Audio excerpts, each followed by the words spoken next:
ita harkan siyasa da harkan gwamnati idan baka yi sa'a ba ka bar aikin da ke gabanka ka je ka raja a kan wani abu to sai ka manta da aikin da aka baka.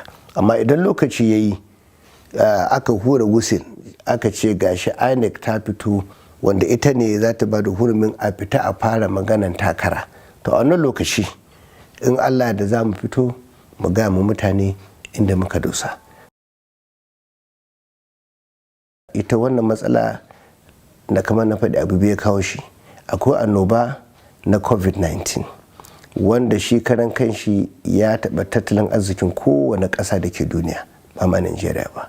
Na biyu sannan kuma akwai wannan matsala na rashin tsaro wanda shi ma ya addabi ƙasar nan, kusan kowane ɓangare a ƙasar nan yanzu in ka je za ga cewa ana samun matsalar rashin tsaro, manoma ba su noma, kuma su kuma manyan kamfanoni namu na wannan ƙasa sai ka ga cewa ko dai suna gab da su mutu ko kuma sun kawo hanyar mutuwa. Za ka ce abu kankani wanda bai taka karya ba sai an shigo da shi da ƙasan Burtaniya ko da ƙasan America ko da ƙasan Germany har ma daga wasu ƙasashe na tsallaken Afirka din nan.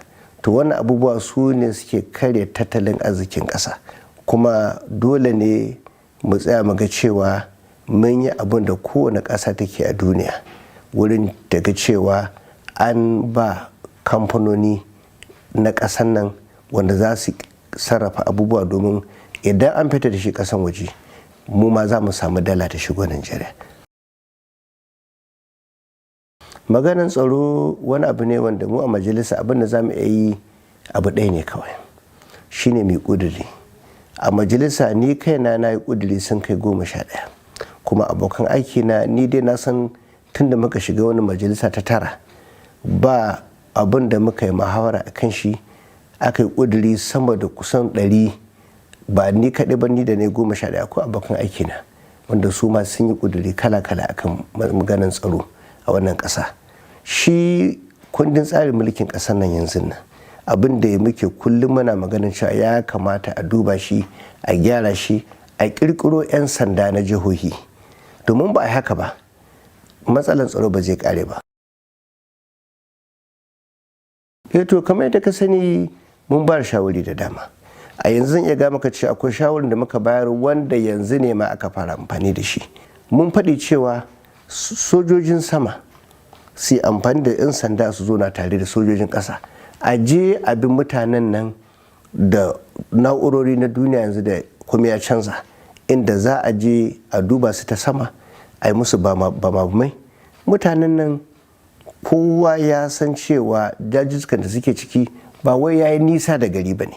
In ana maganan Boko Haram ne za mu ce a'a suna Sambisa forest ne lokacin nan, amma ana maganan 'yan ta'addan nan waɗanda ƙauyukan ma da suke ciki bai wuce kilomita 4-5 ba da cikin gari. Ina 'yan banga suka samu hurumi da damar riƙe bindiga, kuma wa zai sa su riƙe bindiga ɗin? Ba kowa ba ne za a ba shi bindigan kuma a ce ya abin da ya kamata yi da ita.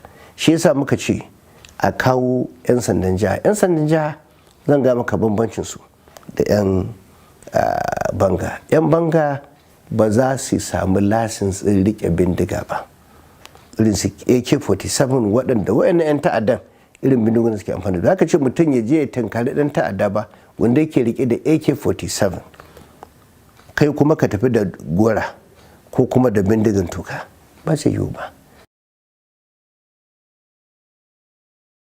Ina da kyakkyawan alaƙa da kuma tarayya da mai girma gwamna, saboda haka duk lokacin da muka zauna muka yanke hukunci ga abin da muka ga shi ne zai fi ma jihar Kaduna kawo mata ci gaba, a lokacin nan za mu gama mutanenmu ga inda muka dosa. Amma yanzu abin da ke gabana shi ne kamar da ka sani ina kwamiti ne wanda kusan a ƙasar nan yanzu kwamiti ne wanda yake da ayyuka da dama, don da abin da ya shafi bankuna da inshora da duk harkokin kasafin kuɗi na ƙasar nan yana wannan kwamiti nawa. Saboda haka ne a gani na in an baka aiki sai ka gama wanda aka baka. Idan kai kokari abin da kai al'umma suka ga abin da kai, su kuma sai su fito su duba cancantanka. Amma yanzu ni na fi miƙa ƙarfi na da lokaci na ga wannan aiki da aka zaɓe da na sanata nan tukuna. Amma duk masu maganganun nan suna mana fata alheri, suna da ra'ayi kuma suna da daman za su yi.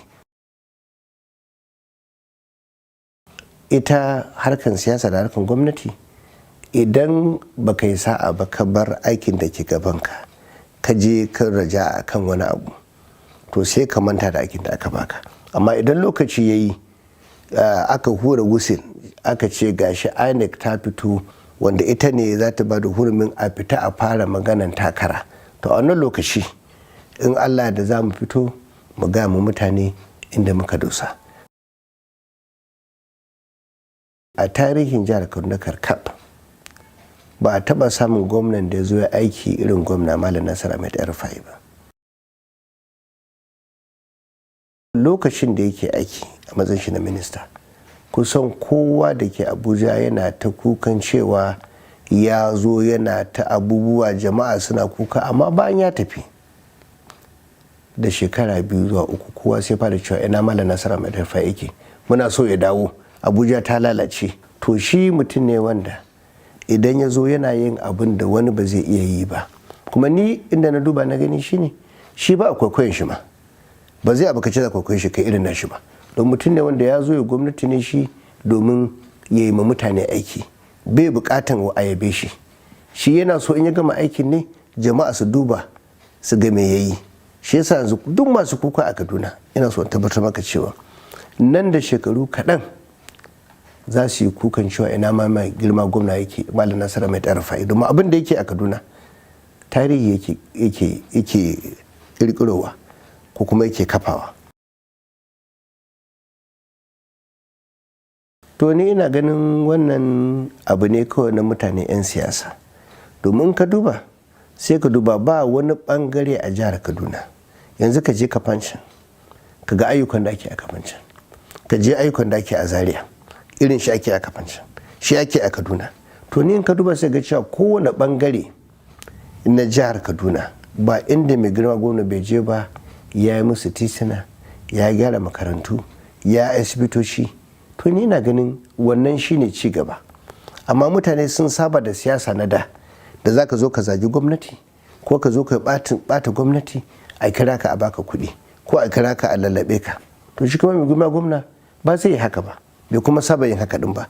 To maganan wai bai kyautata mu wani bangare a jihar Kaduna, ni ina ganin tsirarin mutane ne waɗanda sun saba su fito su yi ɓaci a kira su domin suna amfani da wani bangare domin su biya makansu bukata. Amma ainihin mutanen jihar Kaduna gaba ɗaya, ko mutanen kudanci ne ko mutanen arewacin Kaduna ne ko musulmai ne ko kirista ne, kowa na tabbata in dai ba zai kawo siyasa ba zai gimsu da abin da Malam Nasiru Elrufa yake a jihar Kaduna.